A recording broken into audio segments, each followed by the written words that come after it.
Como o senhor vê a participação maciça, e maciça dá para dizer assim, porque as forças policiais, né? O presidente é muito popular nessas forças policiais e a gente vive aí uma tensão causada justamente porque alguns policiais em serviço não podem participar de atos políticos.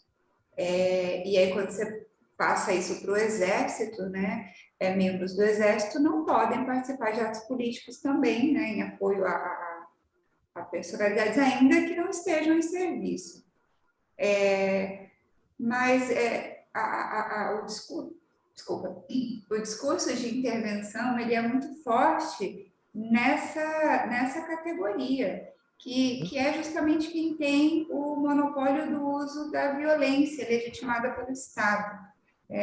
Não é um perigo real a gente viver aí uma situação de guerra civil no país, no caso dessa tensão institucional se intensificar, a gente ter aí um possível ou impeachment do presidente, ou no caso dele não se eleger no próximo ano, né?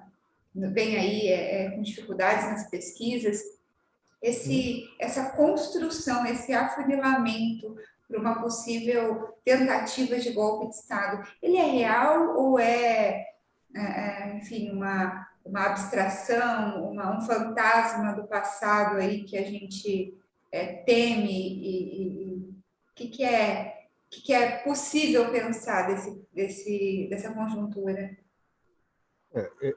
Isso você toca em problemas, em questões sérias. E, efetivamente, hoje nós temos uma situação iminente de questionamento da disciplina militar. Vou fazer um pequeno recuo para a gente... Quando a gente volta lá no março de 64, um dos pontos de tensão foi exatamente uma greve dos sargentos, cabos e sargentos da Marinha, que tomaram lá fizeram uma greve, tomaram algumas dependências, e o presidente, então, João Goulart, anistiou os cabos e sargentos da Marinha.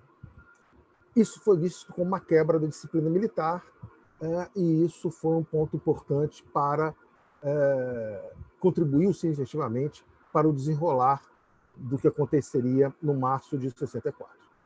Então, hoje nós estamos na iminência de problemas de disciplina militar, né? Como você bem lembrou, os militares da ativa, e aí as PMs, como Força Militar Auxiliar, também, isso vale também para as PMs, né, da ativa, eles não podem se manifestar politicamente. E nós vimos, há 2 semanas atrás, um coronel da PM de São Paulo manifestando apoio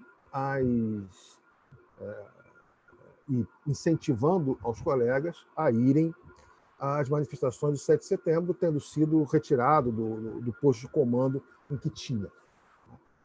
Isso precisa ser visto com muita atenção. Há uma tensão crescente, principalmente nas polícias militares, né? Nós vimos há pouco tempo, se a gente recuar alguns anos, motins na polícia do Espírito Santo, um pouco mais atrás, um pouco mais distante.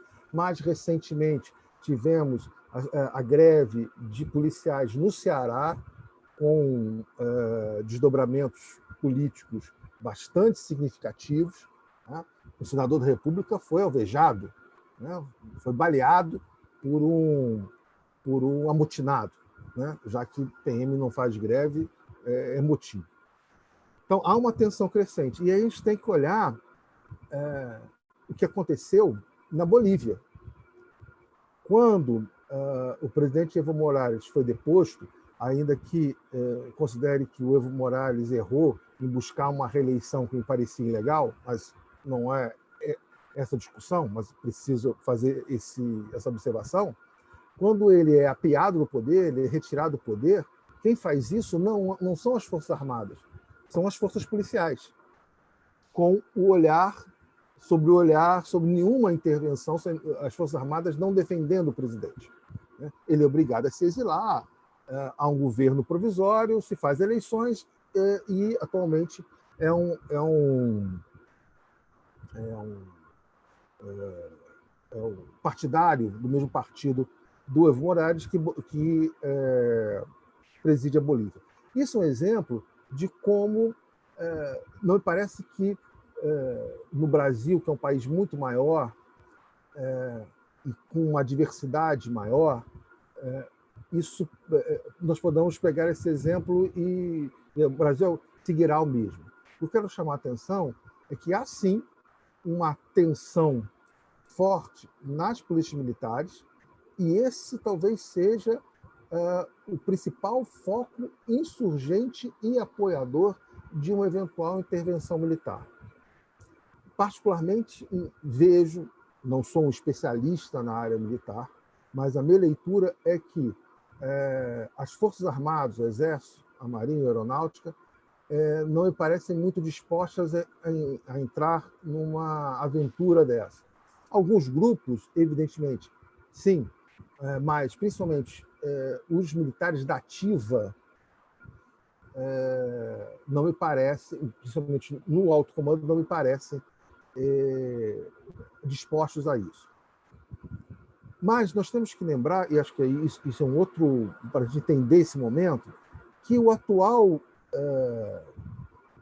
alto oficialato das Forças Armadas brasileiras, ele foi formado, estava na academia militar, estava dando os primeiros passos na sua carreira, exatamente no período da redemocratização, pós 1985, pós o fim do ciclo da ditadura militar. E nesse momento, dos anos 80, dos anos 90, a imagem das Forças Armadas foi bastante desgastada exatamente pela exposição do que havia acontecido nos porões do regime. Torturas, assassinatos. E, portanto, o que eu quero dizer é que há um certo ressentimento, uma certa mágoa nesse oficialato, no sentido de que a sociedade brasileira não reconheceu o que as Forças Armadas fizeram no país, que é uma leitura acerca do período. E esse sentimento, esse ressentimento, ele foi aguçado quando já, não me lembro agora se foi no final do segundo governo Lula ou no primeiro governo da presidente Dilma, foi criada a Comissão Nacional da Verdade, que, vamos combinar, foi uma comissão meia-boca, não chegou nem perto das comissões da verdade da Argentina, do Uruguai, do Chile, por exemplo. No caso da Argentina, por exemplo, que prendeu os comandantes das juntas militares, Jorge Rafael de Videla, Leopoldo Galtieri, foram todos presos, não chegou nem perto disso, mas que fez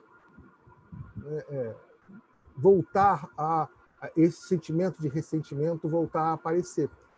Então, e aí entendo que esse apoio que as Forças Armadas deram em 2018 à candidatura do presidente Bolsonaro, em muito depende desse ressentimento, e que hoje diversos setores militares se arrependem. É fácil pegar aí, por exemplo, as últimas declarações, inclusive de generais que serviram o Exército, como Santos Cruz, que se tornaram críticos bastante duros do presidente Jair Bolsonaro. Acho que há, sim, uma ameaça real em 2012, caso as pesquisas confirmem e o presidente Bolsonaro não seja reeleito, de algo... 22, né? 22, perdão, em 22, na eleição de 22, se as pesquisas confirmarem e efetivamente o presidente Bolsonaro não for eleito, vejo com bastante preocupação esse pós-eleição. Acho que, se nós compararmos, né, com a situação dos Estados Unidos, nós teremos uma situação semelhante, mas alguns graus de violência acima. Estou pensando, por exemplo, no que aconteceu no 6 de janeiro com a invasão do Capitólio. Né? Eu não sei se podemos imaginar uma guerra civil. Acho que guerra civil é algo que ainda distante, ainda não está no horizonte, mas distúrbios, eventualmente distúrbios, alguns grupos, um nível de violência política crescente, isso me parece quase que inevitável. E lembrando duas coisas. Né? Primeiro, rejeitando essa ideia de que o brasileiro é um povo pacífico e que nossa história não tem guerra na nossa história. Não. É impossível ser um povo pacífico, um país que viveu a maior parte da sua história sob um regime escravocrata, que é um regime de violência. Né? As relações sociais no Brasil, elas são marcadas por um forte caráter de violência. E, por outro lado, e isso é um efeito extremamente preocupante, nós temos um armamento crescente da população. Isso é um fator que deve ser considerado como potencializador desses distúrbios, né, que eventualmente possam vir a acontecer caso o presidente Bolsonaro não seja eleito. Né?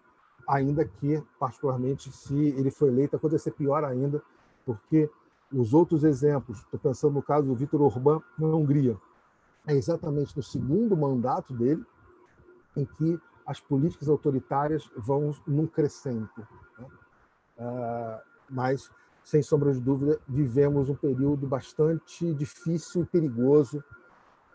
Os próximos meses, aí, até a posse do próximo presidente, em 1º de janeiro de 2023, serão efetivamente tempos muito turbulentos, até porque o presidente Jair Bolsonaro e o grupo mais radical que o apoia aposta sempre no conflito como forma de atuação política.